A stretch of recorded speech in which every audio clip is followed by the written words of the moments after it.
Sounds to me like you're daunted. Say it again like you're undaunted.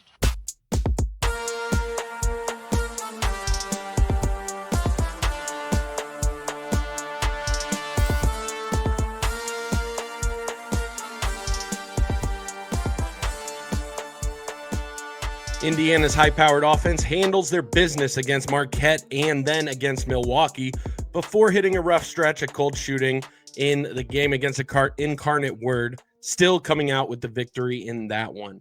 Good morning, good afternoon, good evening, good night. Whenever you're listening to this, whenever you may be watching this, go subscribe to the YouTube if you haven't. This is the Often Daunted Podcast, an ignorantly optimistic perspective on your Indiana Hoosiers. I am your host, Burke White, sitting here recording later than I would have liked. I was planning to record this Thursday night in preparation for the Incarnate Word game. But alas, something popped up, had to head into the hospital for a little routine procedure. No worries there. Everything came back green. Everything came back perfect. We're all good. So I am over the moon excited to be sitting here recording today. And it might be a little different episode today, but you'll see what I mean. Thank you for tuning in. If you found the Often Daunted Podcast, you are a true Indiana basketball degenerate, just looking for every little last drop of Indiana content there is available out there on the interwebs. And I can't appreciate you enough for finding your way here. This is a labor of love, a hobby that I just love doing this ever since I started 4 seasons ago. And if this is your first time, welcome. If you're returning, thanks for coming back. Indiana, the Often Daunted Podcast is a part of the College Huddle Network, a network of college basketball and college football podcasts spanning from coast to coast. And on this episode, I was like doing the same breakdown of what I was going to recap, how I was going to do that, like I usually do on these episodes, recapping each game. But I just figured, you know what, 3 games have passed. I just want to, and it's just so early into the season, so early into the DeVries era, that more so I just wanted to use that recap segment space that I usually use.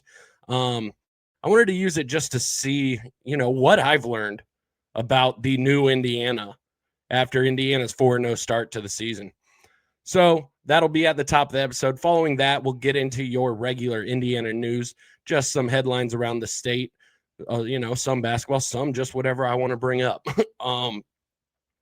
That'll be right after what I've learned from Indiana's 4-0 start to the season. After that, we'll get into the conference and the national news, including a favorable Cats 37 that our guy Andy Katz just released. After that, it'll be on to the Flaunted and the Daunted. That is for those of you that are new tuning in just this episode.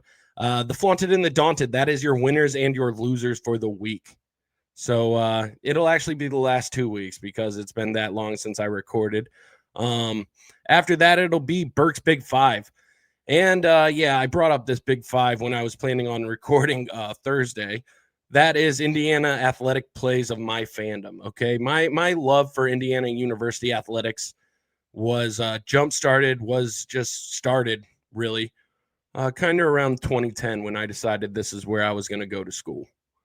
And nobody from my family had went to IU before, even though we're all from Indiana. So I didn't really have that much of an allegiance to the school. My fandom was activated around 2010. So the Burke's Big Five is just a list of 5 things each episode. This one it's entirely subjective. So these are going to be my 5 favorite plays of Indiana athletics over the past probably 15 years. After that, we'll get into previewing our next matchups. That being the game with Lindenwood and Kansas State. And then after that, we'll get you out of here with a Hoosier History Hit as usual.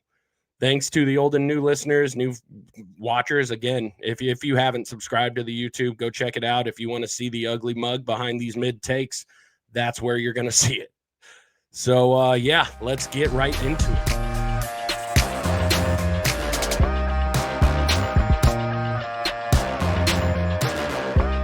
Coming into this season, there wasn't much to know about this Indiana team because they were an entirely new roster, an entirely new staff. And, I'm just going to be picking up on what I've learned, what I've observed about this Indiana, about the new Darian DeVries Indiana since their 4-0 start here to the season. First off, being the just stark shift in identity. It's just so apparent. And the whole national media is talking about just how stark a difference Indiana's entire philosophy of basketball compared to the past few years of iso ball, of back down ball, of just slow basketball. 0 times in the last 7 years has Indiana hit 14 3-pointers in a game, and Indiana's already done it 2 through 4 games, 50% of their games this season. And it's just such a stark difference. And it is the evolution of basketball. This is how the game is played now. And it's nice to see Indiana adopt a modern style of play. It was desperately needed. We've been asking for it for years, and we finally have it. And I'm confident in saying that after these first 4 games. Like, it's apparent the philosophy that these guys are going to be playing with. This team has the shooting ability to be in every single game that they will play this season. When this team is hitting the threes, they will be able to keep up with anybody. They're never out of a game. They can shoot themselves back into it at any point. There will be games where we go cold. Like, when this team is missing from 3, we will still have a defensive intensity to be competitive. I truly believe that. Indiana needs to find ways where when the shots aren't falling, to stay close with their opponent, or to, in the case of Incarnate Word, stay slightly ahead of their opponent. When it just isn't going according to plan from 3. And I while the Incarnate Word game was as close as we saw it, they were banging long twos. They really were. Like, shots that there were several times throughout that Incarnate Word game that I was just like, you know what, I'm okay with that all day. Long twos on the run. Like, they were just banging a lot of shots. And, a lot of the times it seems like that could have been of regimes old, where these by-game opponents seem to bang some shots in Assembly Hall. But I truly, truly believe that the way in which this team can defend, the effort they are defending with, is going to translate into favorable outcomes for the Indiana Hoosiers over the course of the season. Of course, we're going to lose some games. Everyone does. Nobody since the boys have stayed perfect. So we just got to take the hits when they come and continue to play the game as is our identity now. A fast-moving motion offense, like no real set plays, just concepts, ideas, and principles. And I enjoy the watch now. It's been a fun watch to start this season. You see throughout just the way that they're playing, the philosophy they're playing with, the team assist ratio across the country is in the top 5. It's number 2, actually, 2.5. The team assist to turnover ratio, 2.528 for each turnover, is second in the country. There's Vanderbilt at first with 2.69. But yeah, they're protecting the ball and they're sharing the ball. And when it comes to basketball, those two things are very important. And it's awesome to see the Hoosiers without, a returning anything, really. Without returning anything, they're able to come onto the scene with this chemistry, with enough chemistry to share the ball as well as they have. Speaking about just how well they're sharing the ball, assists per possession, so our assists per game, I believe, is assists per game, we are averaging 22.8. That is good for second in the nation. But our assists per possession, Indiana is averaging 0.316. That is good for the number 1 team in the country. This team shares the wealth. They trust each other. If they didn't, that wouldn't be the case. Like, we're sharing the rock, and it's leading to more than favorable outcomes for us. Indiana, like the rest of the Big Ten teams on there. You got Michigan State at 4 with 0.295, Purdue at 6 with 0.286, USC at 7 with 0.285, and Nebraska at 9 with 0.285, Iowa at 10 with 0.284. But Indiana is just sharing the ball with an elite effectiveness right now. And if this is where it's starting out, like who can tell us where this is going to go? When this team truly gels together, like, I mean, they just already seem to have more chemistry than probably our last 5 teams have. But when they truly figure it out and they know each other's games inside and out, it's gonna be awesome to see. I like to be at the top of that list right now. Yeah, we're probably not going to be there forever, but I don't see how it can go much further down. Like we're starting here with an entirely new roster. All these guys coming from different places, different schools, different schemes, different mentalities, and coming together, and they're figuring it out right away. And that's a testament to Darian DeVries. Darian DeVries trusts his guys far more than the prior regime seems to trust his guys. I mean, you can tell based on the way that he's willing to dabble in foul trouble alone. It isn't an auto sit anymore. Yes, there are some times where it's early enough that we need to get him on the bench for a bit. Let him just calm down because he's really tacking up some fouls.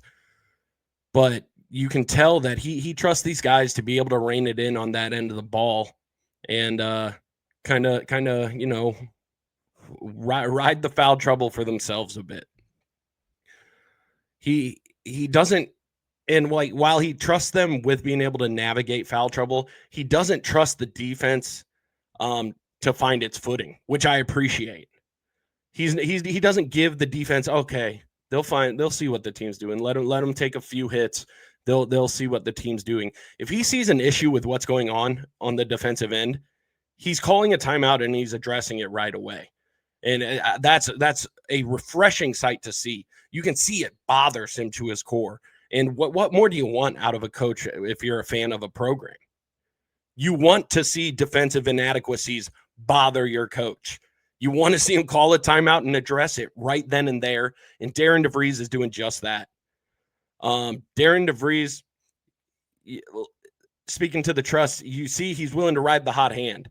Yeah, it might be his son, but he played Tucker the entirety of the first half in the Marquette game, in which he dropped 24 of his 27 points in that one. You see him leave guys in if they are contributing, if they are the ones that are hot. It didn't seem to always be the case that's what was going on at Indiana. You know, it definitely should have been.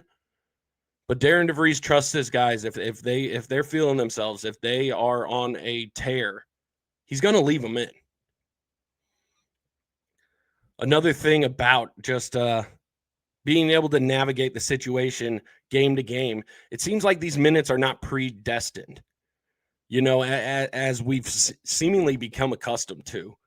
Minutes appear like they may be a lot more fluid this season as certain scenarios call for certain rotations. And really that's what you want to see. You want to see that because that's just evidence that your coach is paying attention to the game. At the bare minimum, he's assessing the situation and he's addressing it as he sees fit. These are basic tenets of basketball coaching that you figured we could have relied on to have for a while, but they seem to be new to me, just like witnessing it on our floor. And I'm so appreciative that we have that here in these first 4 games for the Indiana Hoosiers. If you're getting minutes on this team, you are trusted with the ball by coach and your teammates. Speaking to the assists, just their willingness, the way the ball is moving around the court. It's entirely new, entirely just such a sight for sore eyes. And I can't speak highly enough about how the constant motion has just rebolstered a fan base's faith in this program. The assist to basket ratio, I mean, like I said, it speaks volumes to how frequently and how efficiently this team's been able to move the ball amongst themselves. The defensive effort, like you see that's going to have to make up for so much for our team once we get into conference play. Like causing turnovers will be the key to staying competitive when we may lose the rebounding battle, when our shots aren't falling at a like 50% clip from deep. It needs to come, like Indiana's willingness to fight through screens has already just blown my mind. Like their willingness to fight on the defensive end is so apparent by just look at how many moving screens we're getting called on opposing offenses.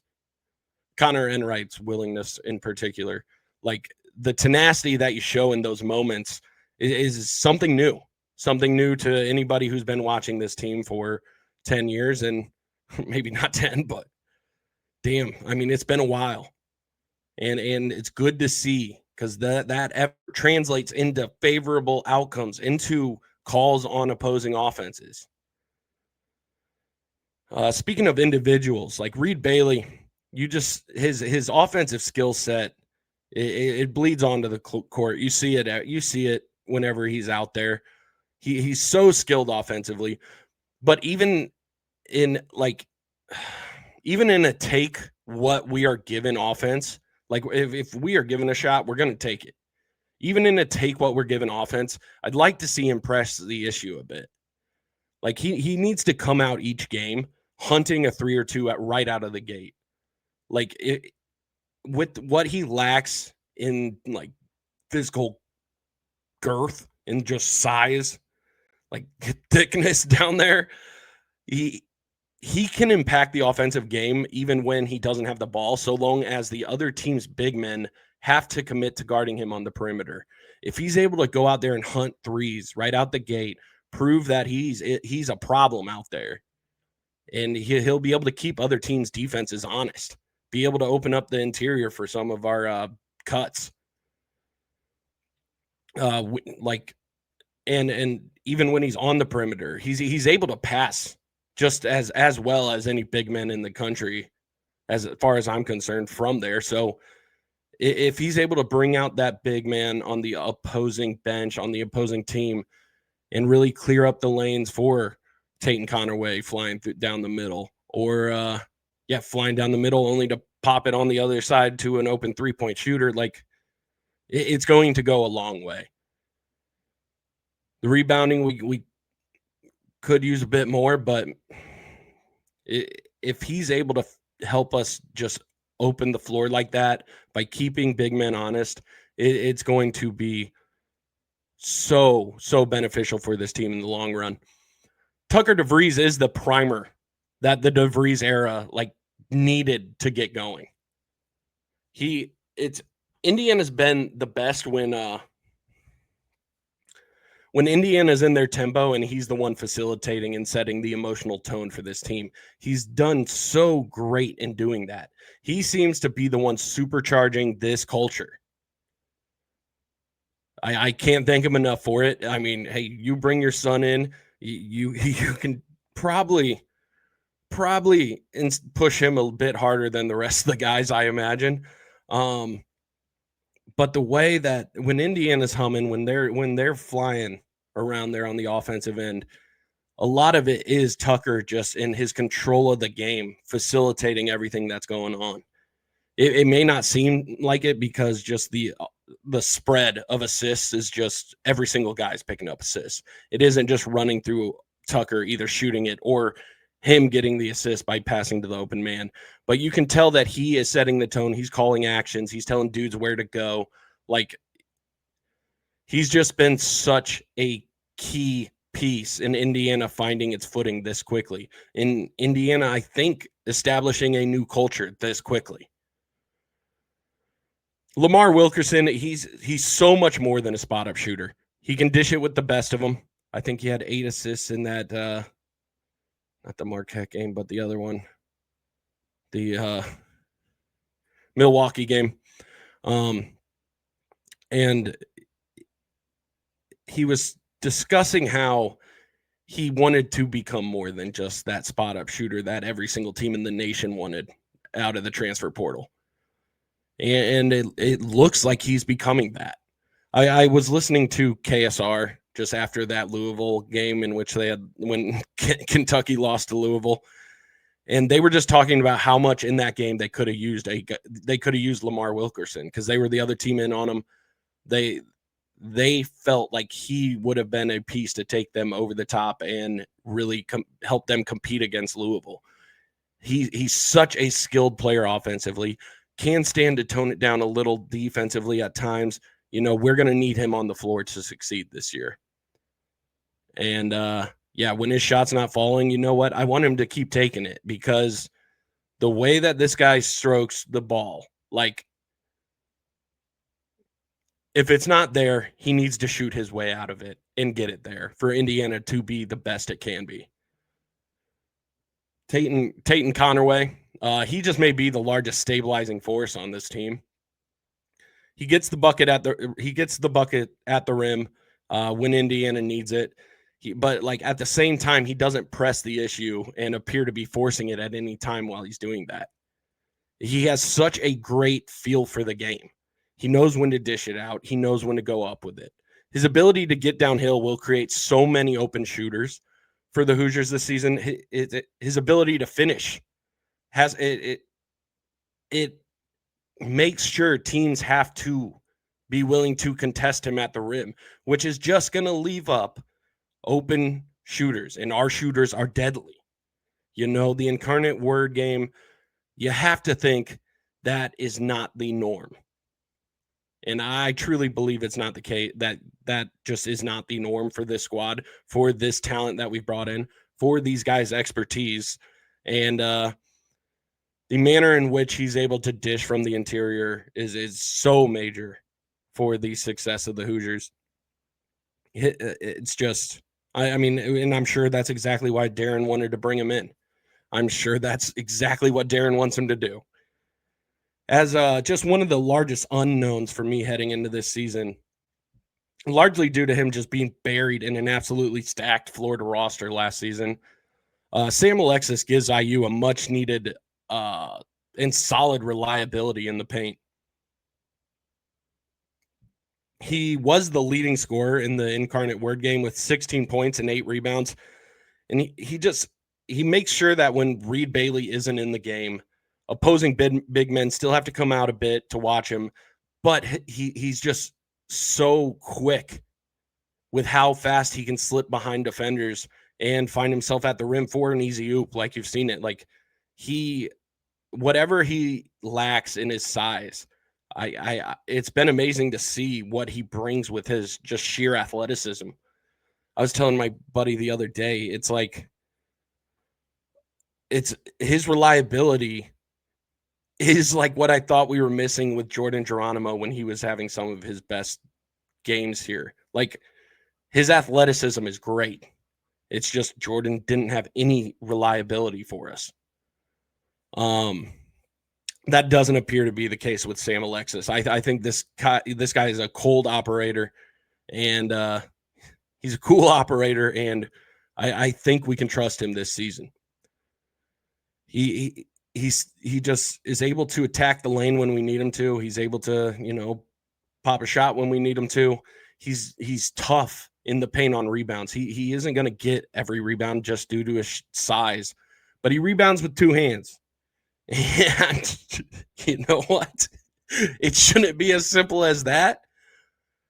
But after the seasons we've had, it might be that simple. He will find ways to contribute on the boards, and his effort goes a long way there. Another aspect of this team that we weren't really sure about, just Trent Sisley. What was he going to be for us?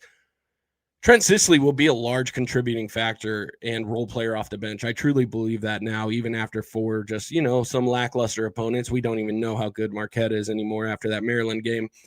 But I truly believe he's going to be a contributing factor and a role player for us big time. He's quickly adjusting to the college game, much quicker than I definitely anticipated. I think it'd be a lot quicker than a lot of us were anticipating. He's averaging more minutes than we may have initially thought, but each of those minutes is earned. It's not like through injury or through just, need like forcing it upon him. He's earning these minutes that he's getting. He's getting some serious minutes, and he's earned every one of them. Our ceiling for this season, I truly believe, would raise in tandem with the growth of Trent's game, of Trent's reliability.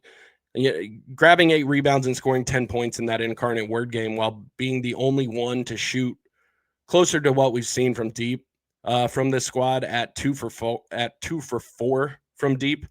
Even when the team was struggling, he was able to find a way to take a big stride in his game in that Incarnate Word game. He'll have his off nights, sure, as any freshman does, but you just hope those are the games in which the rest of the team is shooting 50% from deep. Like, if he has his off games, like I certainly hope that Lamar, Tucker, Tayton, and who knows, maybe Nick Dorn, they're having their on games. Another observation from this hot Indiana start. Connor Enright is just so much more than his box score entails. You look at the numbers, they're not all that impressive, but he's such a nuisance. He's going to be the most hated man in the Big Ten in all the best ways. He's going to be, you're going to hate him if he's not on your team, and he might be one of your favorite players if he is. It's, like I said, the way I spoke earlier to just his tenacity on the defensive end, leading to those moving picks, moving screens, and his willingness to fight through that is major. It's a refreshing sight to see from someone wearing the candy stripes. Josiah Miles, he offers a different type of option on the wing and at the rim, and you just have to hope that he can find a bit more. Reliability is the word of the day, I guess. Reliability while coming off the bench. He's finding ways to contribute, but he is also out there with a different group, it seems, at each time. My personal largest unknown for this season so far has been Nick Dorn. The huge difference in this roster than the previous rosters is I think we have backup plans. We have backup plans if option A isn't working or if even option B isn't working. And we can definitely have a backup plan if option C isn't working, if Dorn can get it going. And we can see like the reasons we brought him in. He is a productive player. And if he can get it going again after this injury, it's going to go a long way in the Hoosiers finding their stride, hitting their potential as a squad. All in all, I just like to recap the start to Indiana's season in one word. It's refreshing. You know, the assist totals mixed with the amount of dudes that find themselves with the assists is astounding. It's astounding. It isn't one guy getting 12 assists a game. You would think that like that would be the case for most teams with this many assists. You know, again, leading second in assist to turnover ratio in the country right now. But it's every guy. It's every guy, and that just speaks to a trust that a team has found so quickly out of the gate. If you're on the floor, you better be a shooter. That's the last thing I can take away from what we've seen so far. Darian DeVries, he has philosophy, he has an offensive style, and that style is each guy with the ball in his hands can hurt you. And you know what? Most coaches would like to say that about their teams. Most coaches don't go out and just make it happen like that. And with having to do it in just such a quick time, one offseason, I'm amazed with the guys that Darian DeVries has brought together and the way in which he has them seemingly bought in together around just a cohesive, constantly moving philosophy. And that's all I got for you there. Just I'm over the moon with how it started. and I can't wait to see where it goes this season.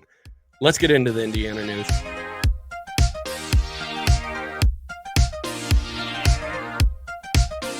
Starting off the Indiana news, Indiana sits at number 25 in the latest coaches poll, number 27th in the AP, the second receiving votes category.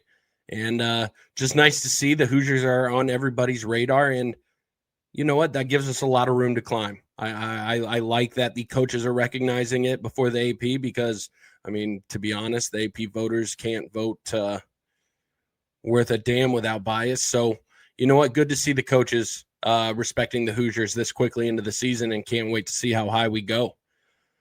As of recording this, Indiana has rocketed up Ken Pom, sitting at number 21 overall with the number 18 offense. I believe that's after we started 41 overall. Currently number 26 on Torvik with the 21st ranked offense. After being the first four out at the on the premier Lomnardi bracketology, Joe now has us as a 9 seed. Indiana making all the right moves, heading in the right direction. So let's keep it rolling. You know what? Climbing the Ken Pom, it's something new to us. It took us a while to get here, and I'm just glad we are. Tucker DeVries, as of the week 1 results for Big Ten Player Awards, Tucker DeVries was named co-Big Ten Player of the Week for his week 1 performance in that first season. Yes, or that first week. There was a second week that we'll get to in the national and conference news. But in the first week, Tucker DeVries, cheers for having the premier one of the season. 22.5 points and 8 rebounds while shooting 57.1% from the field and 58.8% from three-point range. The redshirt senior opened the season with an 18-point, 11-rebound double-double in a win over Alabama A&M, then shot 6 for 9 from three-point range en route to a 27-point, 5-rebound performance in a win over Marquette. Him getting his flowers this quickly from the Big Ten, a new conference to him. Him stepping into this and showing out like he did to start the season was just awesome to see. Other Indiana news, Lamar Wilkerson at the first week of the season, just following that Marquette game, he had joined the field of 68 after the Marquette game and talked about coach telling them, the Hoosiers, to make more conscious efforts to be part of Bloomington, be a part of IU, and engage with the community. I loved hearing him talk about this because it's just a great example of this. It's just a great example of what Darian DeVries is trying to do here. A great example of just what he meant here was Indiana delaying their flight on the runway in order to retain their connections long enough to watch Omar Cooper's miracle catch. Had to be an awesome time for those guys, just sharing that amongst themselves. And you just, it seems like they are out in the community more than years prior. And you love to see it because those guys are heroes to the community. Just through by suiting up in the candy stripes, you are. So go be a part of that community. And I appreciate that. It sounds like Darian DeVries has made a conscious effort to make sure that sticks with these guys, and they're doing just that. Oladipo gets one step closer to a full career revival. He signs on with the Santa Cruz Warriors just last week before being traded to the Bucks G League team, the Wisconsin Herd. I hate the Milwaukee Bucks, but something that outweighs that hate is my love for Victor Oladipo. And I hope to God he can find his way back onto that Bucks roster, and he's in the NBA once again. Love Vic. Last Wednesday, our 4-star class of 2026 guard, Prince Alexander Moody of Bishop McNamara, Maryland, and the team takeover AAU program had officially signed with Indiana. So we had the commit. Now we have the official signing. And then I just saw yesterday, as of this time of recording, Vaughn Carvalho had also announced his signing. Awesome to see that two talents bringing their talents to Bloomington. and glad to see we got the signatures. Let's go get some more. Hopefully these are the first dominoes to fall in a very talented line of dominoes. Despite shooting 20 for 49 from the floor, the Indiana women were able to hold on against Marshall in a defensive battle and get the win at home, 57-51 on last Tuesday. Sorry, again, I keep my notes for each episode, and like I said before, this is a 2 weeks worth of notes. So last Tuesday night to move to 3-0 on the season. 3 Hoosiers ended their night there in double figures. Following that, the Indiana women's team was able to take on Florida State at Florida State and win 76-72 in Tallahassee, Florida, with redshirt sophomore guard Lene Beaumont and senior guard Shea Cheesky, I forget how to say it, Cheesky, as the top scorers with 23 and 22 points each. Awesome to see, and we saw just an awesome graphic today. Indiana being the only athletic department in the nation with an undefeated football team, an undefeated basketball team, and an undefeated women's basketball team as of this time of recording. Both I believe the Texas A&M men's basketball team is 2-2 currently, and the Ohio State women's team had just lost to UConn women. Last week at the end of the season awards for the last Big Ten Freshman of the Week honors, Indiana men's soccer forward Colton Swan was able to take care of that, and announced at the end of the season awards was the fact that Indiana men's soccer forward Palmer Alt earned the Big Ten Offensive Player of the Year award.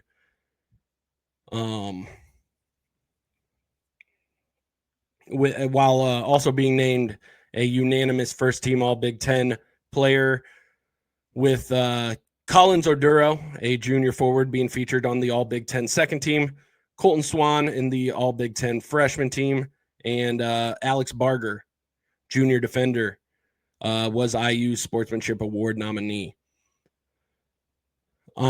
Sorry. I like showing the soccer crowd some love because, I played some soccer in high school.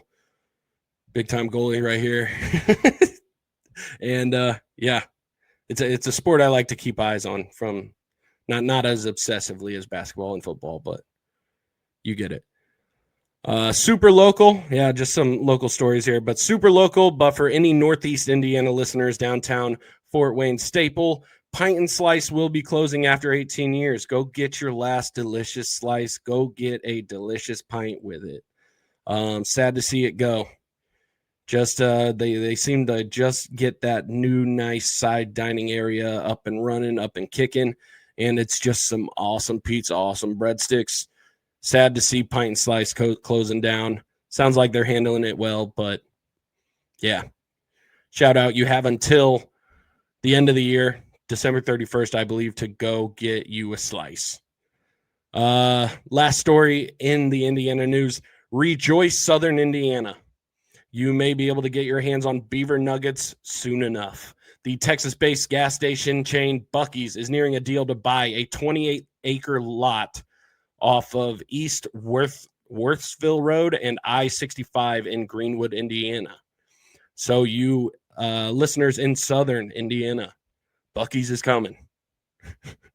And my last Disney trip that I brought up on the last episode was my first trip to Buc-ee's. It kind of holds up to everyone's hype about it. It's pretty sweet. One coming to Southern Indiana. There you go. On to the conference news, the national news.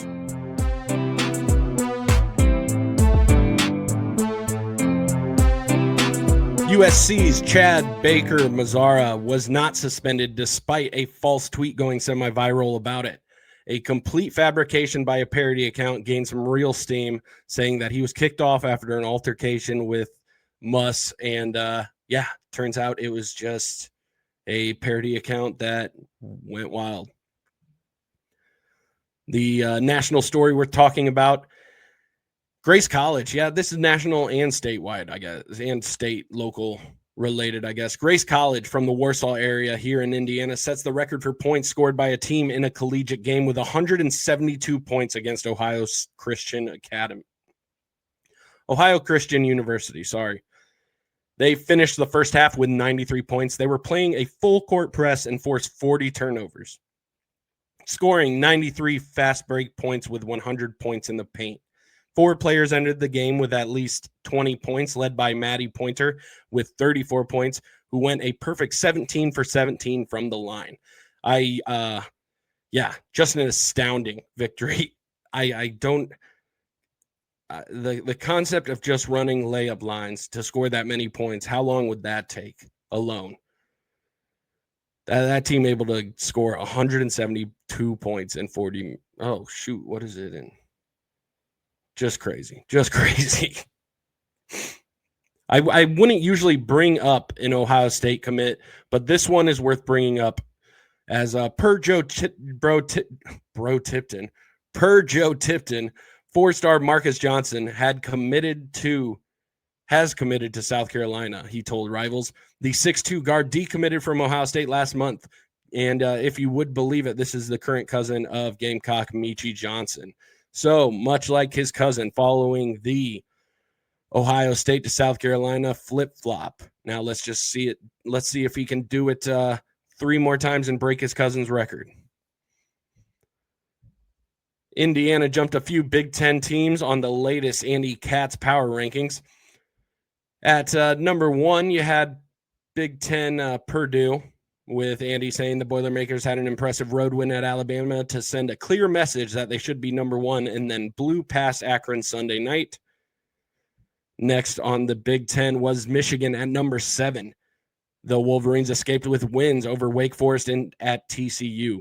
They are getting tested, but finding ways to win. At number 9, he had Illinois, saying a massive jump for the Illini, and that's because they beat Texas Tech and are looking scary good offensively. Following that, he had Michigan State at number 16, saying the Spartans are getting quality play out of their collective bigs and will need them all against Kentucky this week. Immediately after them, at number 17, was yours truly, the Indiana Hoosiers, saying the Hoosiers' offense won't be an issue. Like most teams, they need to continue to tighten up defensively, but this team clearly looks like it will exceed expectations. At number 18, he had UCLA. After having them previously at 15, he had said the Bruins lost to Arizona and LA and will need to continue to improve defensively, especially late in games.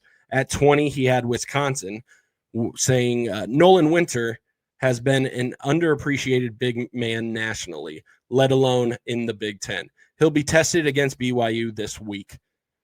After that, he had Ohio State at 25. He had Nebraska at 32 and Iowa at 34. Big Ten weekly awards for the first week. I had brought up Tucker DeVries getting that co-Big Ten Player of the Week already.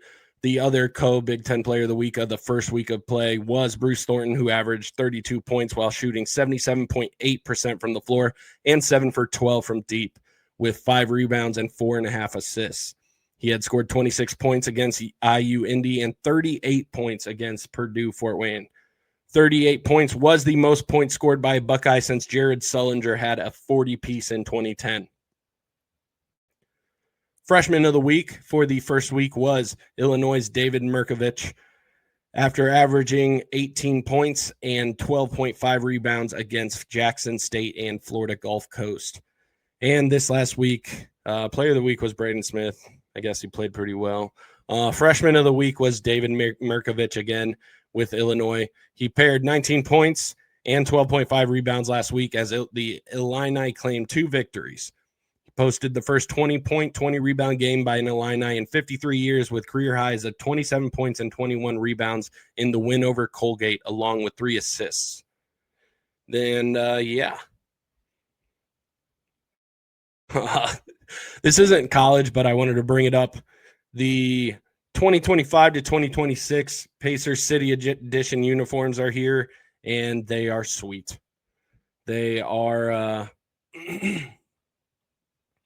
they're a throwback to the 70s, 80s, and 90s, and man, they are some clean clean uniforms. This is how you do city editions.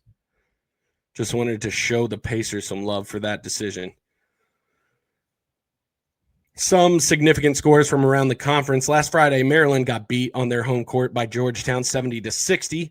Miles Rice had 19 points coming off the bench in his debut for the Terps. Him and Pharrell Payne teaming up for the last 15 points made in Maryland's losing effort.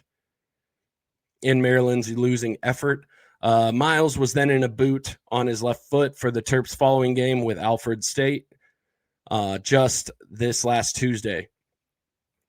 The same night, Purdue held off Oakland, who was giving, we're going this far back. Purdue held off Oakland, who was giving them quite a game as the Boilermakers went into the half tied 35-35. They moved down in KenPom 7 spots following that last lackluster outing where they beat the Grizzlies 87-77.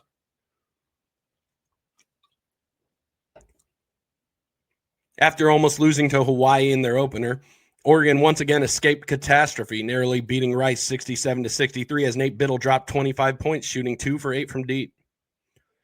Michigan State notches a statement win for the conference as the Spartans hosted the Razorbacks last Saturday. 6'8" freshman forward Cam Ward coming off the bench for 18 points and 10 rebounds as MSU beats Arkansas 69-66. The 6 Baylor Bears, scored in double figures Sunday night as Baylor hosted the Washington Huskies. Zoom Diallo led Washington's production even while coming off the bench with 15 points. Bryson Tucker with 6 points and 5 rebounds in that game. Tuesday, Michigan hosted Wake Forest in a neutral game at Little Caesars Arena in Detroit. And the 6 Michigan Wolverines were 15.5-point favorites heading into that one, but it was far, far closer than that. Wake Forest gave them a game and took them into overtime before Michigan was able to come out with the 85-84 win. 7-3 center Ade Mara with the game-high 18 points and the game-high 13 rebounds while also tallying 6 assists as the Wolverines escaped Detroit unbeaten. Despite JT Toppin's 35-point, 11-rebound performance in Champaign, Illinois was able to hold on with Andrei Stojakovic, blocking a potential game-tying three-pointer after coming off the bench for the Illini's high 23 points. 14 Illinois getting the win at home over the 11 Red Raiders, 81-77. An interesting matchup this week because they are both our toughest non-conference opponents this season. Mikal Brown, 29 points. Ryan Cromwell with 24 points as Louisville beat Kentucky in Rupp Arena 96-88. Guard dominant play by both sides, but Louisville looks to be a tough opponent coming on December 6th. We may have bigger priorities too. I certainly hope so. I just mean as a fan base. Our guys better not. Nico Medved's Minnesota squad suffered their first loss in a lopsided one at Missouri 83-60. Shooting 42.6% from the floor, 21% on 23 shots taken from 3 for the Gophers just isn't enough production for the Golden Gophers to have kept that game competitive. Last Thursday, Braden Smith put on a shooting clinic in Tuscaloosa, dropping 29 points on 5 or 10 from deep as Purdue beat Alabama 87-80 after Alabama was riding high following their win over St. John's in MSG. Michigan's offense really struggled against TCU, a TCU team that lost to New Orleans, by the way, this season on Friday night, hanging on to beat the Horned Frogs 67-63. Hazel Lindenwood and Merez Johnson Jr., both with double-doubles in that game. Xavier Booker turned the ball over 4 times from the post as number 15 UCLA lost to number 4 Arizona in LA 69-65 on Friday night. Saturday, Maryland held on to beat Marquette in a much closer game than our own matchup with the Golden Eagles, 89-82. Miles Rice sat that one out with a lingering ankle issue that he had come into the season with. Sunday, we saw Bruce Thornton was able to lead the Buckeyes with 24 points in a win over Notre Dame 64-63. Just some games to keep on the radar coming up this week. Alabama at Illinois. Wednesday, 9 o'clock. Wisconsin in Salt Lake against BYU Friday at 4. This coming Monday, you got the players. You got the player era festival matchups with both Oregon and Auburn, and San Diego State versus Michigan on Monday, and the Michigan and Auburn matchup the following Tuesday. And yeah, last piece of conference news, Purdue's Peanut Man was able to avoid domestic terrorism charges. As it turns out, he was covered in sunflower butter. Yeah, there was a guy on their campus causing a stir, causing a ruckus, covered head to toe in peanut butter. And at first they thought there was a possibility that he could be charged with domestic terrorism charges, as anybody with a peanut allergy was at risk. Turns out it was sunflower butter. I can't, the test, having to test that is just so dumb. But turns out he avoids those charges. That's all the conference and national news for you. Let's get on to the Flaunted and the Daunted.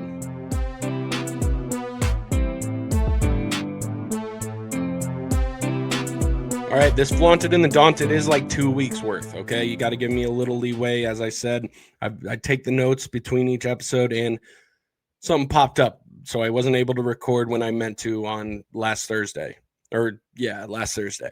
So starting out the Flaunted, I'm going with Heisman Doza.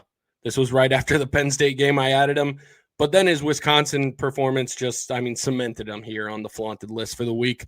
22 for 24 on the day with 299 yards and 4 touchdowns. He has more touchdowns than incompletions at home. What a beast. Crown him now. Also on the Flaunted list, Omar Cooper and Charlie Becker saved our seasons with their catches. Absolute studs, absolutely belong here. Also on the Flaunted list was Tucker DeVries, earning the first Big Ten Player of the Week of the season. The way he came out this season, the way he has started, you love to see it. He absolutely earned his spot here this week. Also earning his spot was Lamar Wilkerson.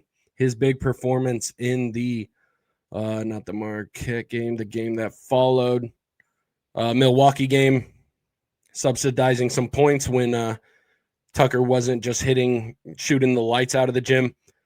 He's continuing to grow his game, and man, he's just a bucket. He's absolutely flaunted. Also flaunted is Trent Sisley. 30 minutes against Marquette, finding ways to get points in that one, getting rebounds when we needed him to against Incarnate Word, having 8 rebounds, I believe, in that game, and being the only Hoosier to go 50% from 3 in that one, 2 for 4 on the day. Lastly, on the Flaunted list is Sam Alexis, able to lead the Hoosiers in production when we needed him to most. If we weren't sinking our shot from the outside, it was nice to see him being able to produce the game-high 16 points on the interior. Flaunted, Sam Alexis. On to the Daunted for the week. Oregon. They've been making winning against far less talented opponents look really, really hard to start this season. And I know they've missed Jackson Shellstad to start, but even with his return, it just doesn't look so easy for them in these bye games. Also Daunted is Mike Rhodes. Yes, you would say Penn State's off to a 4-0 start. I would say I think Mike Rhodes is a great coach, and I just feel bad for him. I just think Penn State couldn't give less of a shit about basketball, and it's just an unfortunate situation he signed on for. Daunted, Mike Rhodes.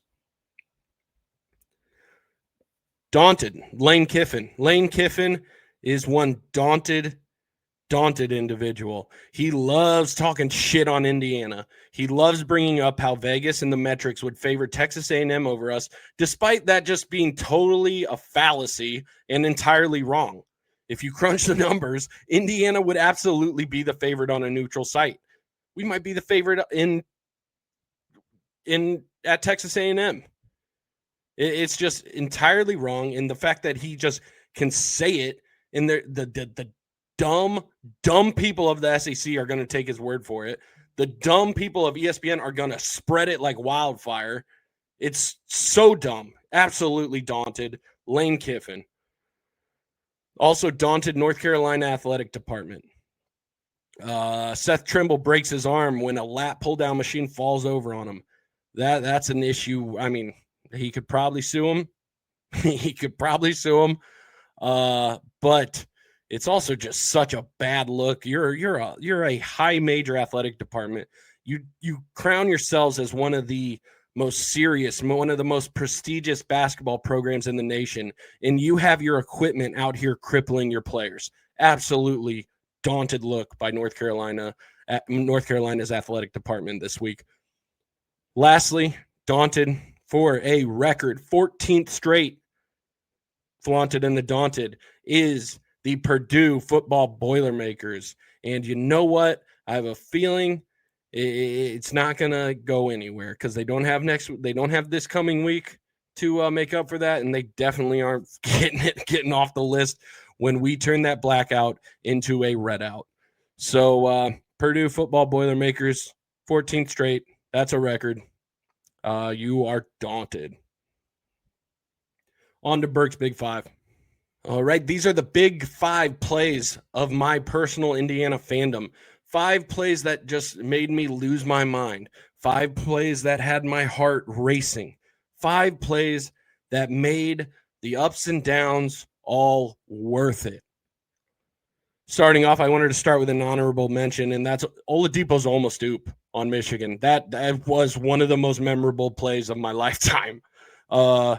Jordan Hulls cross court, Oladipo grabbing it from outside the frame of the board, one-handed, and then how hard he threw that thing off the rim. It is still a top play in my mind, and it didn't even happen. Oladipo's almost oop on Michigan, absolutely an honorable mention on this list. Another personal honorable mention is Tom Pritchard's putback slam against Minnesota. That was the most unexpected freak show of athleticism that I had seen out of Tom Pritchard in his career at Indiana, and it caught me off guard, had me out my chair, had me freaking out. Absolutely one of the most memorable plays I can remember. So on to the 5. Number 5, Rob Phinissee's 3.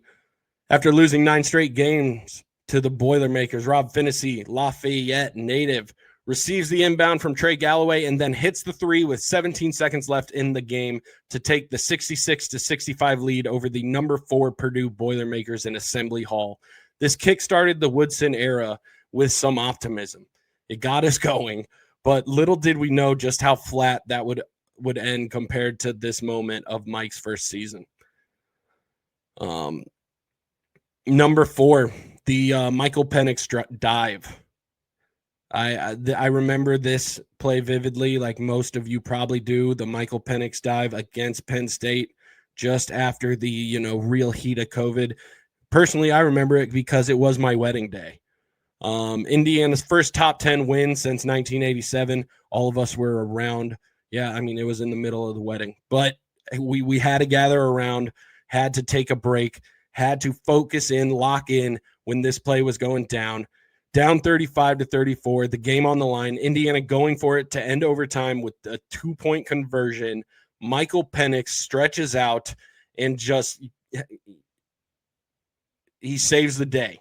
Stretches in an absolute Superman position for the just a absolutely memorable moment for any Indiana football fans.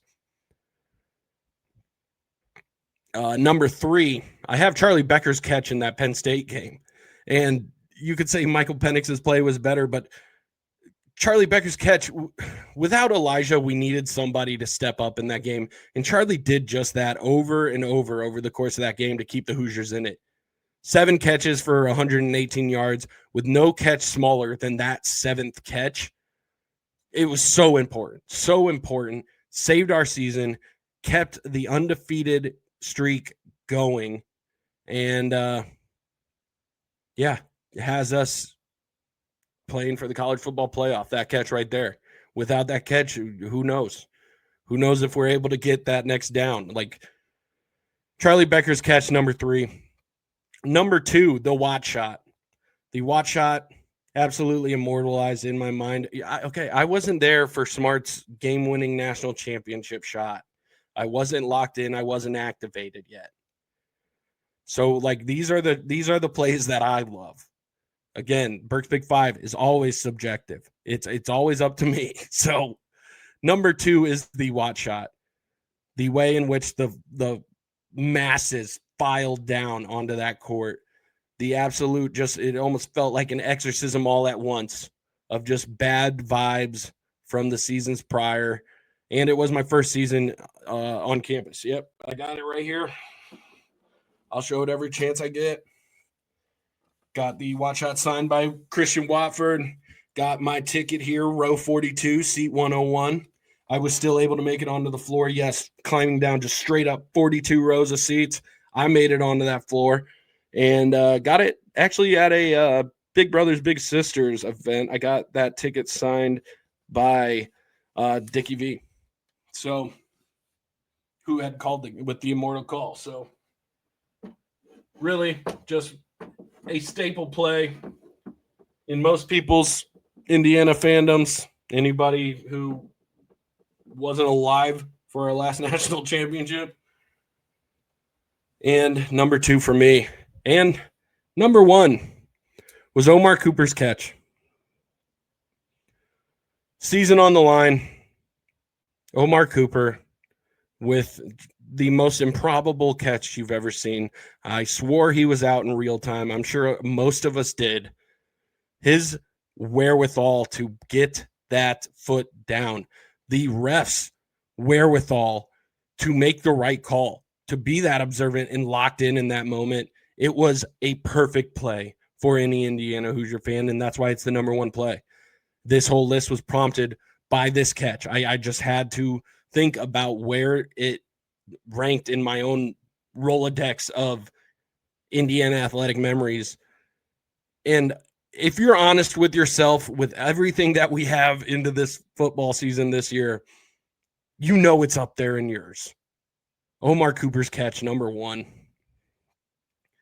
Let's get into previewing Lindenwood.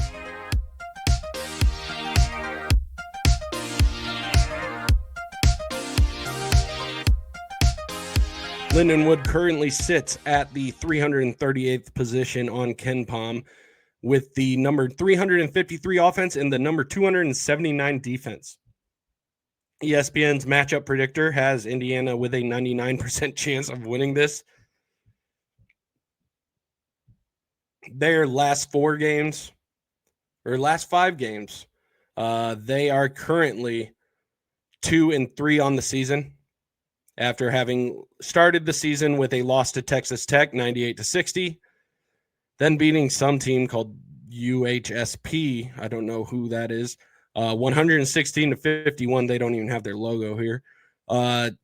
Following that game, they got beat by St. Louis 109-66. Then they had beaten Charleston Southern 83-77. And their most recent game on Sunday, they lost to Alabama A&M. Yes, the same Alabama A&M team we opened the season with. They lost to them 74-65. They are currently led by 2 sophomores in terms of production, that being Jadis Jones, a 6'5", 215 sophomore guard, currently averaging 16 points and 4 rebounds on the season. And Clayton Jackson, sophomore guard, 6'2", 185 pounds, currently averaging 10.7 points per game and 5.7 assists. Now, as for who to look out for in this game, we need to beat the shit out of this team, and there can't really be any thoughts of who they're playing here because this is a squad. This is a team ranked in the 300s on KenPom. We have to destroy them. We have to leave zero doubt that there was no issue whatsoever with this squad. Let's fix what we need to from that Incarnate Word game. Incarnate Word is a substantially better team than this is. We need to make sure that that is the case. So Indiana better just go out there and win by 40 or 50, please. On to previewing Kansas State because that's far more worth our time. Come on.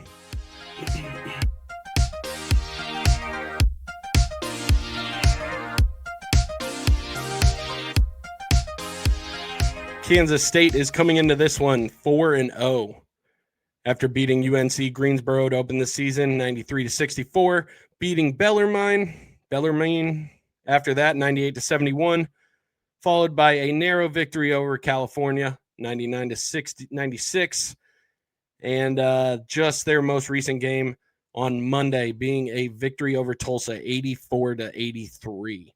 And before that Tulsa game, they were on KenPom listed at number 61 with the number 47 offense and the number 90 defense.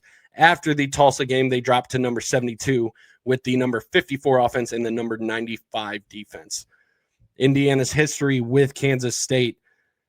Indiana currently leads the series 19-12, with the last matchup with the Kansas State Wildcats coming in 1998, 11-23-1998. In which Indiana won 71-70. That was a meeting in Maui, and Antoine Randall L was part of that squad. They were 12 points behind the Wildcats with 5 minutes left before scoring 15 straight points in order to take the 3-point lead, 68-65, with 51 seconds left. Junior guard AJ Gayton with leading the comeback with 7 of his 25 points in that 15-0 charge to take the lead. He then supplied the 2-3 free throws that extended IU's lead to 70-66 with 28.8 seconds left. Just a little preview of the history for you. As for the matchup predictor that ESPN Analytics offers, again, I don't know where these numbers come from. If this is a job, I'd love to just be the guy who, what's the number? 84.9. Indiana wins, and you can never truly be held accountable, I guess, as the ESPN Analytics matchup predictor. But yeah, they currently have us at 84.9% chance of victory in this one. They are currently leading us in points per game, 93.5 to Indiana's 92. Points against, they are allowing quite a few more points from their opponents, as Indiana has limited theirs to 64.8 points on the season. Kansas State has allowed 78.5 on average. Currently, they are shooting better from the floor with a 55% field goal percentage. And yeah, this is a smaller team that Indiana might have a chance winning the rebound battle against. Really, they do play a style of basketball that is kind of in line with ours. This might be a shootout if both teams are playing their A game. Right now, PJ Haggerty is just the story of Kansas State. PJ Haggerty currently averaging 26 points per game on 40% shooting from deep, 55.2% from the floor, while also averaging 5.8 assists a game.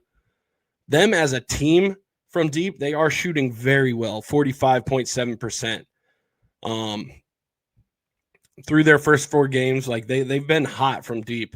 And if this is a shootout, like, you just got to hope Indiana has the performance of Tucker and Lamar, and we are able to contend with them from deep. They've been getting a ton of love, or PJ Haggerty's been getting a ton of love from preseason polls and All-American nods, and rightfully so. He can absolutely go get a bucket. He comes into Kansas State after last season being with Memphis, in which he averaged 21 points, about 22 points per game.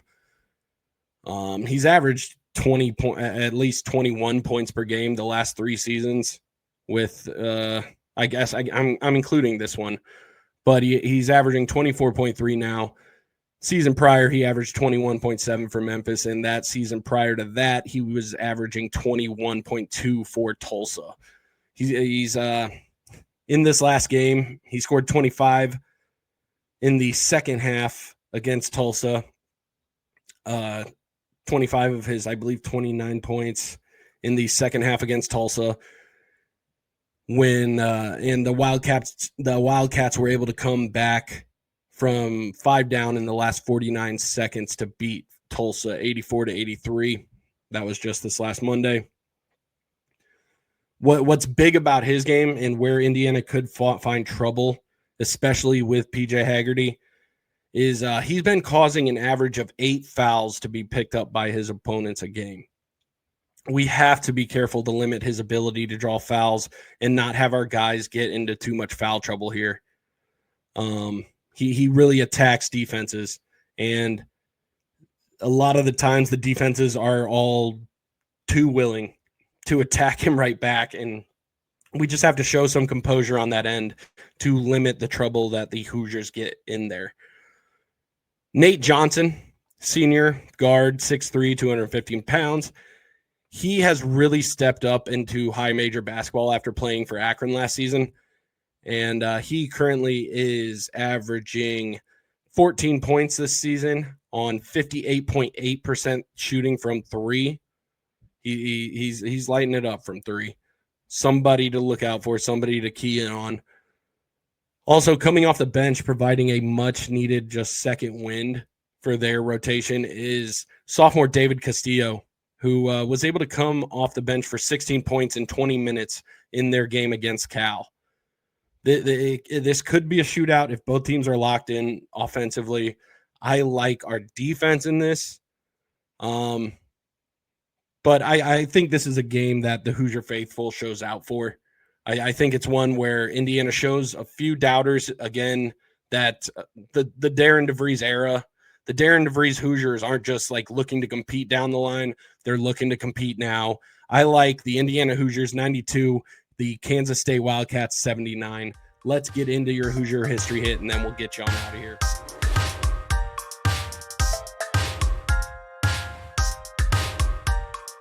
All right, for your Hoosier history hit, I just wanted to talk about the history of the Big Ten Conference because somebody brought up the University of Chicago the other day, and it always blows my mind to remember that they were a founding member of this conference, even when Indiana wasn't. So I just wanted to go through a timeline of the additions and subtractions from the Big Ten.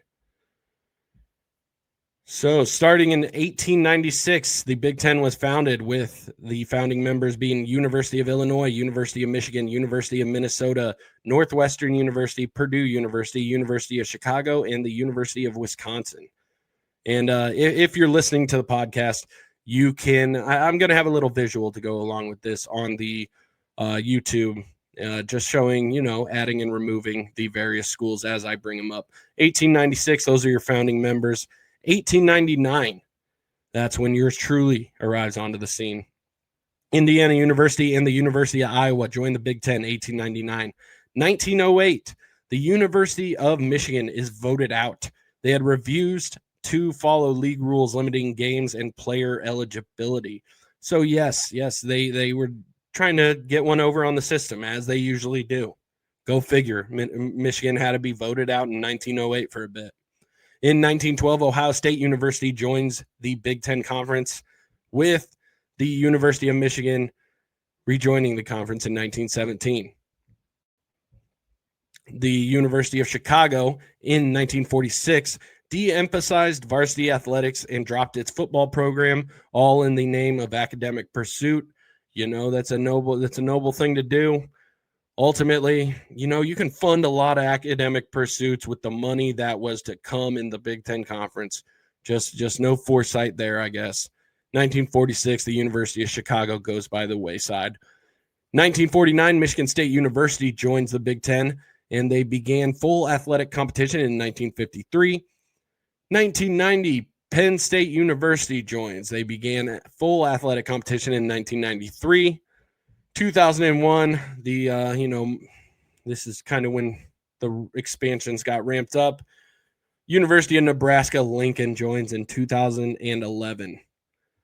2014 saw the addition of both Maryland and Rutgers. And man, just going through this, I'm like, that was 2014. That feels like it was like 5 years ago. Time is flying by.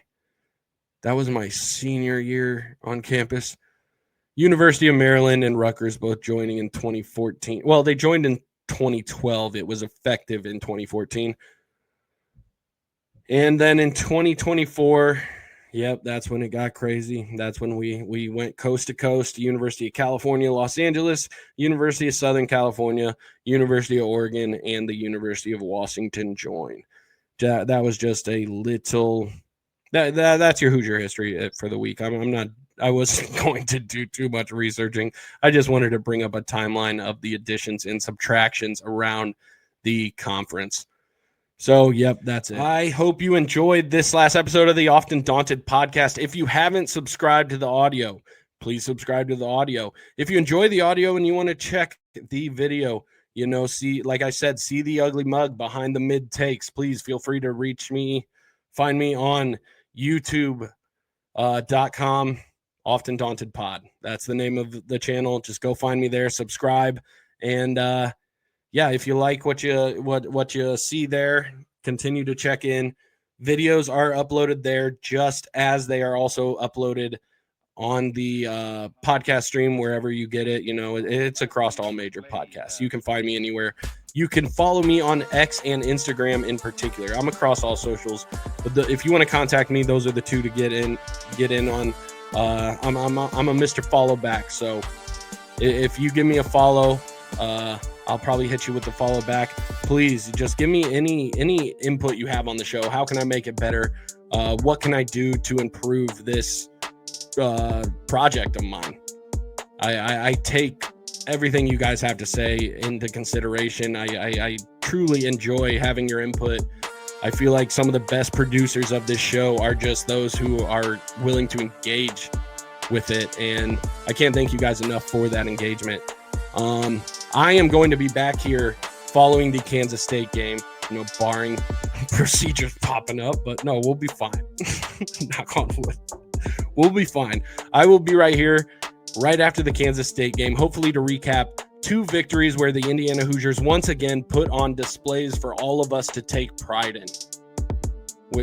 This team is providing us a new sense of joy and just I hope they're providing you as well a newfound optimism in what the Indiana basketball program is capable of and what we can expect moving forward, as they are me.